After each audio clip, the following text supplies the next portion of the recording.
I'm Maya, and I shouldn't have gone into the abandoned orphanage, but when my friend Leo dared me, curiosity dragged me inside. I thought I was alone, but something in the shadows was already waiting, watching every step I took. I had always been drawn to abandoned places, though I could never explain why. There was something in their silence, their forgotten air, that felt alive, like they were holding secrets, waiting for someone daring enough to uncover them. On a gray, overcast afternoon, I found myself standing in front of an old orphanage on the outskirts of town. Its structure was massive, looming over the cracked pavement like a watchful giant. The windows were shattered or boarded up, and the paint peeled from the walls in long curling strips. I could see the shadows of the trees around it stretched across its facade, moving even though the air was still. The place smelled of damp earth, rot, and a faint hint of smoke, as though someone had left in a hurry years ago. I felt my heart beat faster, a mix of fear and fascination pulling me closer. The main entrance was chained and locked, but I noticed a side door, slightly ajar, its hinges rusted and groaning. Pushing it open made the sound of metal on metal echo through the emptiness. I stepped inside, my shoes crunching over shards of broken glass and fallen plaster. Dust rose around me in soft clouds, and the smell of decay hit me stronger here. Faded murals of children playing stretched across the walls, but the paint had cracked and chipped over the years, leaving the faces warped. Some of the eyes seemed to follow me. I shook my head, trying to convince myself it was just the way my mind played tricks in low light. The main hall was enormous, lined with old wooden benches and broken furniture. Every footstep I took sounded unnaturally loud, reverberating off the high, crumbling ceiling. I thought I heard a faint whisper, like a voice calling from somewhere far away. But when I stopped to listen, it faded into silence. My pulse quickened, yet something inside me compelled me to keep moving. I wandered down the corridor, noting the doors that lined the walls. Many were closed or jammed from years of neglect. A few had been torn open, revealing darkness within. Each doorway seemed to pull me closer, as if the building itself were urging me to explore further. My eyes were drawn to a small nursery at the end of the hall. The door was slightly open, and a soft creak sounded as though something had just shifted inside. When I stepped into the room, the air felt colder, heavier. Sunlight filtered through a broken window, illuminating the dust in the air and giving the room an otherworldly glow. Broken toys were scattered across the floor, tattered dolls, half-broken blocks, and a rocking horse with one leg missing. The rocking chair in the corner moved slowly back and forth, though no breeze stirred the room. My stomach tightened, but I forced myself to look closer. There, on the floor, lay a photograph. I knelt to pick it up, brushing the dust away. It was a picture of children, probably taken decades ago. They smiled at the camera, but one of them looked different. The eyes were too dark, too hollow, almost as if they were staring straight into me, reaching for something unseen. A chill ran through me, and I dropped the photograph, backing away instinctively as I turned to leave. I noticed the floor. Tiny handprints had been pressed into the dust, leading from the corner of the room toward the hallway. They were small, delicate, and recent. I felt a wave of panic rise in me. No one should be here. I was alone, yet I couldn't shake the feeling of being watched. The sense that the children in the murals and the photographs, and perhaps something else entirely, were waiting, silently, for me to make the wrong move. I stepped back toward the door, my heart beat loud in my ears. As I moved, the rocking chair creaked faster, its rhythm irregular, like it was moving to a heartbeat I couldn't hear. I froze. The room felt smaller suddenly, the shadows stretching and bending. Then I heard a faint giggle, soft but unmistakable. It came from the corner where the chair sat, and it was followed by a whisper, almost a sigh. "Stay with us." I stumbled backward, nearly falling over a broken toy. The photograph had slid across the floor, landing face up again. I couldn't look at it for long, but I caught a glimpse. The child's hollow eyes seemed to glint in the dim light, watching, waiting, and smiling in a way that no photograph should. My chest tightened, and a shiver ran down my spine. Somehow, I knew the orphanage wasn't empty. Something or someone was here with me, just beyond the edge of my vision, silent and patient, waiting for me to realize that the doors I could see might not be the only way in. I shouldn't have stayed, but I couldn't bring myself to leave. Something about the orphanage had a pull I couldn't explain, a dark curiosity that rooted me to the floor. The main hall now felt oppressive, shadows stretching across the walls as if they were alive. My footsteps echoed loudly in the emptiness, and each sound seemed to awaken the building around me. The air was thick, heavy, almost breathing. I could feel it pressing in from all sides, and I shivered, wrapping my arms around myself. I climbed the staircase cautiously, each step groaning under my weight. The wood was warped and unstable, and I had to step carefully to avoid a sudden plunge into darkness. As I ascended, the whispers I thought I had imagined below returned, soft and fleeting, disappearing whenever I tried to listen closely. The second floor stretched out in a narrow corridor lined with dozens of doors, their chipped paint revealing the years of decay. Some doors were locked, some warped, and one hung from its hinges. I hesitated, my hand hovering over the doorknob, but something urged me forward, drawing me toward the unknown. The door creaked open into a long, dimly lit hallway. Dust swirled in the faint shafts of light that came through the broken windows. The floorboards beneath me shifted slightly, almost as if the building itself were watching my every move. The air felt colder here, and the silence was heavier. I felt a chill crawl along my spine, but I kept moving, compelled by a mixture of fear and fascination. At the end of the hallway, I found a classroom. It looked frozen in time, the desks neatly arranged in rows, though many were coated in a thick layer of dust. The blackboard was covered in chalk writing, faint but legible. "We are always here." The words were written in a shaky, uneven hand, yet somehow fresh, as if someone had just scrawled them yesterday. My stomach twisted. The air in the room felt different, alive somehow, as though it were waiting for me to notice something I couldn't yet see. Then I heard a soft giggle, distant at first, barely audible, but unmistakable. My head whipped around. There was no one there. The playground outside was empty, the swings hanging still, the slides covered in leaves. And yet the sound came again, closer this time, echoing faintly through the corridor. My heart hammered in my chest. I wanted to leave, but my feet refused to move. I felt rooted to the spot, as though invisible hands held me in place. I noticed movement in the corner of the room. Something small, almost too small to see clearly, darted behind the teacher's desk. I froze. My imagination screamed that it was a child, but that made no sense. No one lived here, and the orphanage had been abandoned for decades. I stepped cautiously forward, my flashlight shaking in my hand. The beam illuminated a tiny shoe, dusty and worn, lying beneath the desk. I bent down to examine it. Its small size suggested it belonged to a child, and the dried red stains across its surface made my stomach lurch. My gaze shifted upward, and I noticed the walls. The murals of children, once playful and innocent, seemed to shift under the flickering light.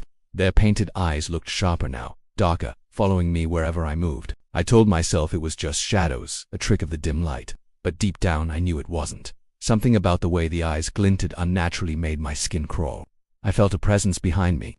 Spinning around, I saw nothing, but the sense of being watched intensified.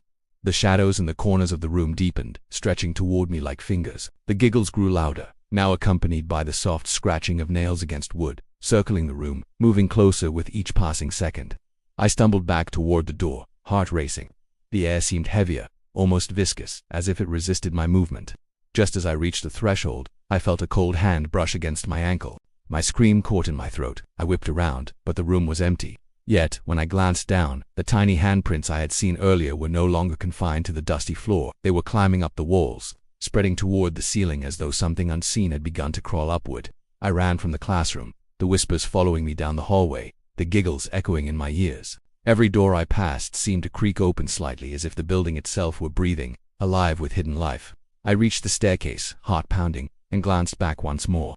The classroom door was now closed, but through the cracked frame I could see movement, small, shadowy figures, flitting across the floor, their hollow eyes fixed on me, and the faint, unmistakable sound of laughter that chilled me deeper than the cold ever could. By the time I reached the third floor, the light outside had dimmed into a dull, gray haze, and shadows filled every corner of the orphanage.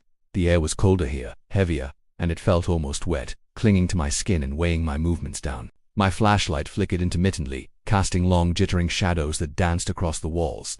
Every creak of the floorboards beneath me sounded like someone or something following in perfect rhythm. My pulse raced, but I felt drawn forward, as if invisible hands guided me deeper into the building's heart. The corridor stretched endlessly, lined with doors that had long been left to decay. Some were cracked open, others sealed shut with splintered wood. I hesitated in front of one door, peering through the small gap.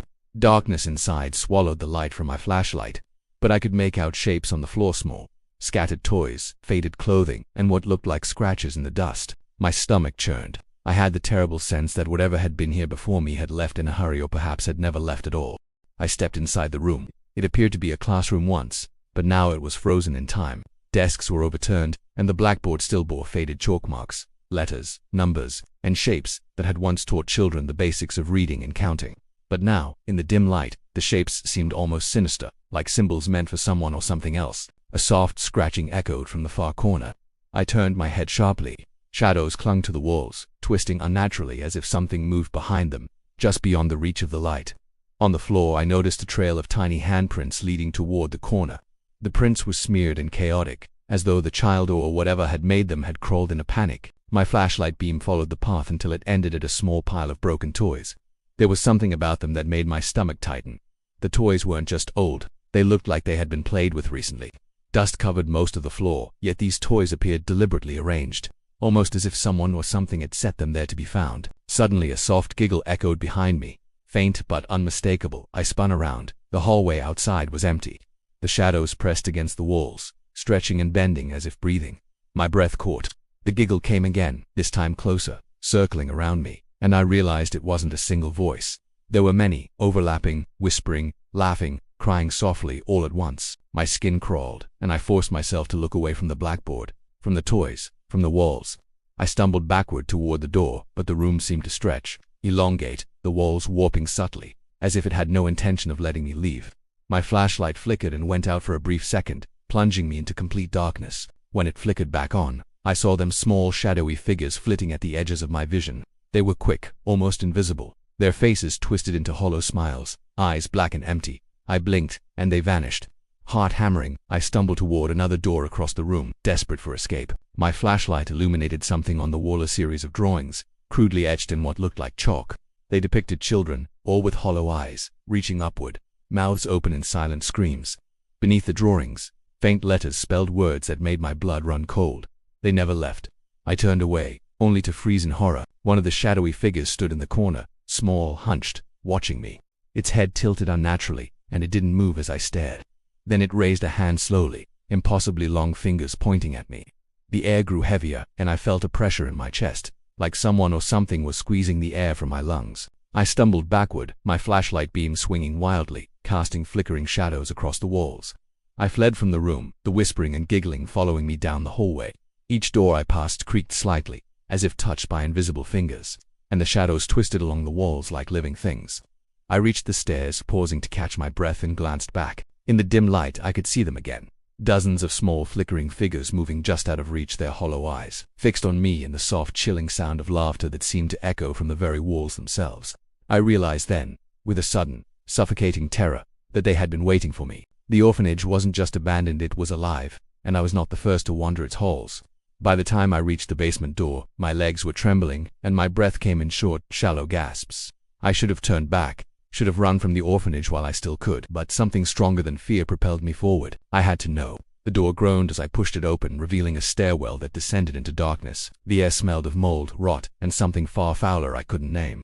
Each step I took felt heavier than the last, as if the darkness itself was pulling me down, trying to hold me back. The basement was larger than I expected. The flashlight illuminated rows of old rusted beds, their sheets reduced to yellowed rags. Dust and decay covered everything, and the air was thick and suffocating. Shadows clung to the corners, moving with a subtle life of their own. I could hear faint scratching noises echoing through the basement, coming from places I couldn't see. My pulse pounded in my ears, and a shiver ran down my spine. I noticed markings on the floor, deep erratic scratches that suggested someone or something had clawed at the ground in desperation. My stomach twisted at the thought. Whoever had been here before hadn't left willingly. My flashlight flickered again, and for a moment, I saw shapes moving just beyond the edge of the beam. Tiny, hunched forms, darting in and out of the shadows. I told myself it was my imagination, but the sound of soft giggles, almost whispering, made me doubt that. In the far corner of the basement, I found a wall covered in drawings. They were crude, made in a frantic, trembling hand, and depicted children with hollow eyes, stretching upward, their mouths open in silent screams. Beneath them were words written in uneven letters. They never left. My chest tightened. The phrase was the same as the one I had seen upstairs, but the sense of dread here was deeper, heavier. Whoever or whatever had left these messages wasn't trying to scare me, it was warning me. A soft scratching sound came from behind a stack of crates. My instincts screamed at me to run, but curiosity or stupidity forced me closer. I raised my flashlight and peered into the shadows. The beam landed on a small hand, pale and delicate, shooting out from behind the crates to grasp my ankle. I stumbled back, my heart hammering, but when I looked again, there was nothing there. The handprints on the floor had shifted, as if they were moving on their own, leading deeper into the darkness. I followed them reluctantly, every step feeling like wading through thick water. The basement seemed to stretch endlessly, turning corners that should have led back toward the stairs, but instead plunged me deeper into the unknown. The giggles grew louder, overlapping, echoing in a way that made it impossible to tell their origin. Shadows darted at the edges of my vision, disappearing when I tried to focus. I could feel them, small presences all around me, brushing against my clothes, tugging lightly at my hair, just enough to remind me that I was not alone. I reached a small room tucked into the farthest corner of the basement. The door was partially hidden, covered in cobwebs. Pushing it open revealed a space smaller than I expected, walls lined with hundreds of old photographs. The children in the pictures stared directly at me, eyes hollow, faces frozen in smiles that felt too wide, too unnatural. My stomach churned. There were dozens of photos, but then I noticed something worse. Among them were newer pictures, taken recently, and in one, unmistakably, was me, my figure caught from angles I didn't recognize, in places I hadn't visited. The sense of being watched intensified. I could hear whispers all around me, low and urgent, overlapping voices calling my name in faint, echoing tones. Tiny figures flickered in the shadows, darting from corner to corner, their hollow eyes fixed on me. I tried to turn and run, but my legs refused to obey, as if the basement itself held me in place. The air felt thick and heavy, pressing down on my chest, and I realized with a jolt of terror that the orphanage had been waiting for me to find this room, to notice the photographs, to understand that I was never meant to leave. And in that instant I understood the truth. The children had never left. They had been waiting, patient, hidden in the shadows, watching every step I took, every move I made. And now, I was part of their world, trapped in a place where time had no meaning, where the past and present collided in the silence of the forgotten, and where the orphanage itself was alive, breathing, and hungry. I shouldn't have gone further. My mind screamed at me to turn back, to run, to leave the orphanage behind and never look back. But some part of me, a dark, foolish curiosity, pushed me forward. The small room at the farthest corner of the basement had a door I hadn't noticed before. It was partially hidden in shadows, almost blending into the wall. The wood was old, cracked, and cold to the touch. I hesitated, fingers trembling as I grasped the handle, but something inside urged me to push it open. The room beyond was smaller than I expected, almost a closet, but every inch of the walls was covered in photographs. Hundreds of them, all of children from the orphanage, their hollow eyes staring directly at me. The faces were frozen in smiles that were too wide, too still, as if they had been forced into permanent happiness. I felt my stomach twist as I realized something terrifying. Some of the photographs were newer than the rest. They weren't yellowed with age like the others. They had been taken recently. My flashlight flickered, and I dropped it for a moment, my eyes scanning the walls. That was when I saw it. Among the new photographs was one of me, taken from an angle I didn't recognize. My head tilted in the wrong direction, my expression frozen, eyes wide with shock. I stumbled backward, heart hammering, and nearly fell over a pile of toys and broken furniture. My mind tried to deny it. It couldn't be real. Someone had set this up, playing a cruel trick. But deep down I knew the truth. I was being watched, and somehow, they had been documenting me the entire time. The air in the room grew heavy, thick with a suffocating presence. I could hear whispers surrounding me, soft but urgent, overlapping in a way that made it impossible to tell where they were coming from. My chest tightened, and I felt as though invisible hands were pressing against me from all sides. My flashlight illuminated small movements at the edges of the beam, shadowy figures darting across the walls. Tiny forms with elongated limbs, their hollow eyes fixed on me. I could feel their attention, their expectation. I tried to leave, but my feet refused to move. The room seemed to contract, walls pressing closer together, and the air pulsed with a rhythm that matched my racing heart. I realized, in sudden bone-deep horror, that I was no longer just a visitor. I had entered their world, a place where time and space had no meaning, where the children who had been forgotten or had never left still existed. A soft giggle echoed from somewhere behind me, and I forced myself to look. In the corner, a shadow moved, barely perceptible, but unmistakable. It was small, hunched, and twisted, its head tilted unnaturally. The giggle grew, multiplying, layering over itself until it became a chorus of eerie, childlike laughter. They were all around me now, invisible yet present, their hollow eyes watching, waiting, reaching. My mind raced. How had I ended up here? The orphanage wasn't abandoned. It had been waiting for me, patient and cunning, feeding on the curiosity of anyone foolish enough to enter. I understood then that the photographs, the whispers, the shadows, all of it was a trap, a lure designed to draw me in. And now, I was part of it. I could feel them brushing against my skin, tugging at my clothes, circling me in a silent, persistent dance. Desperation took hold, and I tried to scream, but no sound came out. The photographs on the walls seemed to ripple, the faces of the children warping slightly, their smiles widening further. I realized, with utter horror, that the last photograph had been left blank when I first entered, but now it bore my own face, eyes wide, frozen in terror. I stumbled backward, tripping over a broken chair. The shadows converged, filling every corner of the room, and I felt a cold, suffocating weight press down on me. The whispers rose into a chorus, repeating one phrase over and over: "You are never leaving." My vision blurred as I collapsed, the darkness swallowing everything. When I came to, the room was empty. The photographs were gone. The air was still, silent, but the memory of their hollow eyes remained etched into my mind. I ran up the stairs, out of the basement, through the corridors, but the feeling never left me. Even now, I know they are there, waiting, watching, patient, somewhere in the orphanage. They keep their eyes open, and I can't stop thinking about the photograph. The one that will eventually appear, waiting for the next person who dares to enter. just as it appeared for me, and in the silence of my own room long after I left the orphanage behind, I still hear the faintest giggle, echoing, teasing, reminding me that I was never truly alone.